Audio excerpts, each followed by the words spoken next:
service des maladies infectieuses de l'hôpital Bichat à Paris.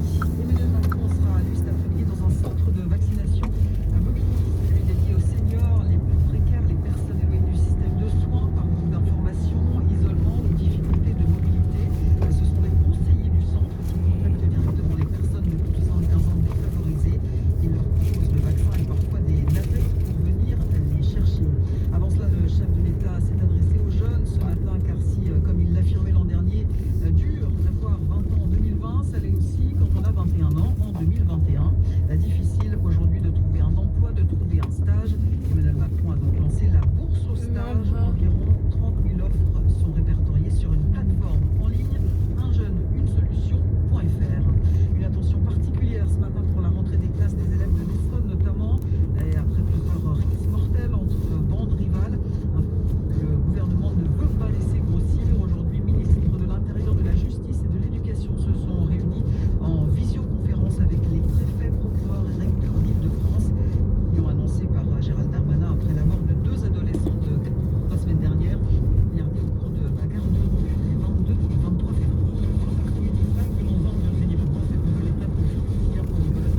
Le tribunal correctionnel de Paris rend aujourd'hui son jugement dans l'affaire de l'ancien chef de corruption d'influence et conteste. En décembre dernier, le parquet national financier avait requis 4 ans d'emprisonnement, dont 2 fermes à son encontre, estimant que l'image présidentielle avait été abîmée par cette affaire. Marc Bosti, vous êtes en direct du tribunal correctionnel de Paris. Il va rendre sa décision à 13h30, Marco. Nicolas Sarkozy est serein et concentré, nous dit son entourage. L'ancien président espère évidemment la relaxe. Cette date, mais son avocat, construite sur un socle de fausses vérités, c'est un désert de preuves pour mettre la faute en acte de corruption n'existe pas. Elle a accepté que c'est faillible et qu'elle a pu se tromper dans cette affaire.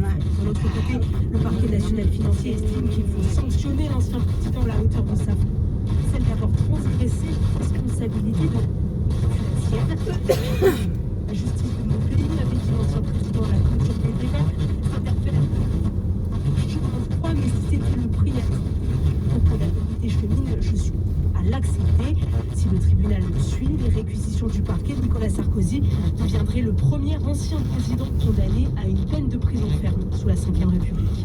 Merci Margot Stivo au Palais de justice de Paris avec Nicolas Mathias pour les moyens. Toujours plus de détenus dans les prisons. Elle comptait au 1er février 3 802 détenus pour 60 783 places opérationnelles.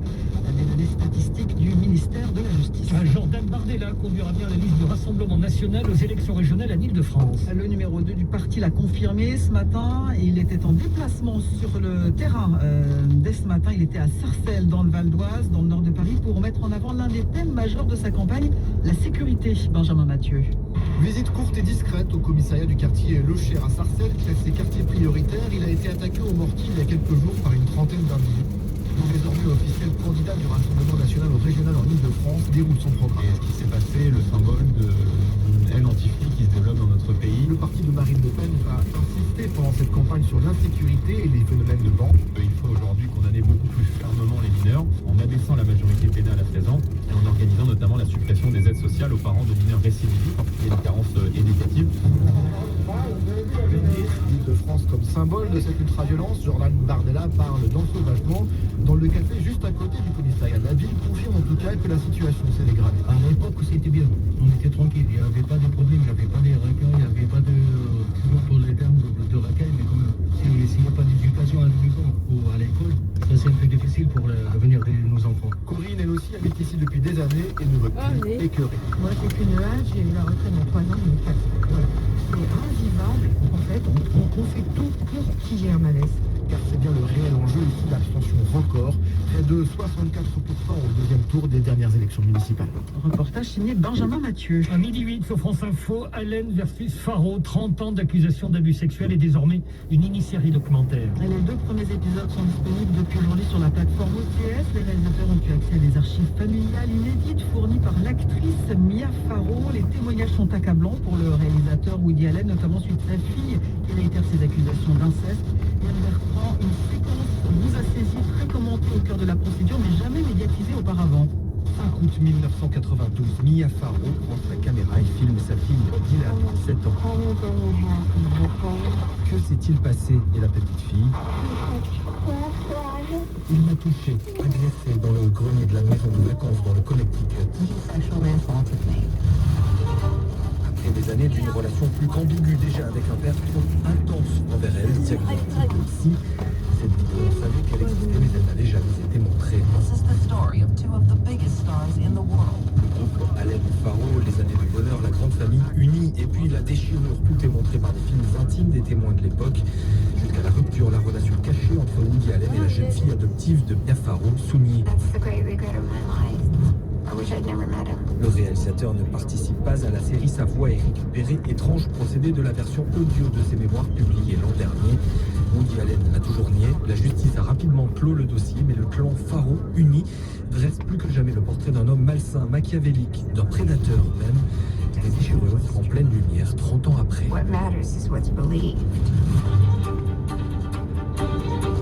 Allen versus Farrow à voir donc sur OCS depuis ce matin. Virginie Lebrun, à tout de suite pour les Fininfos.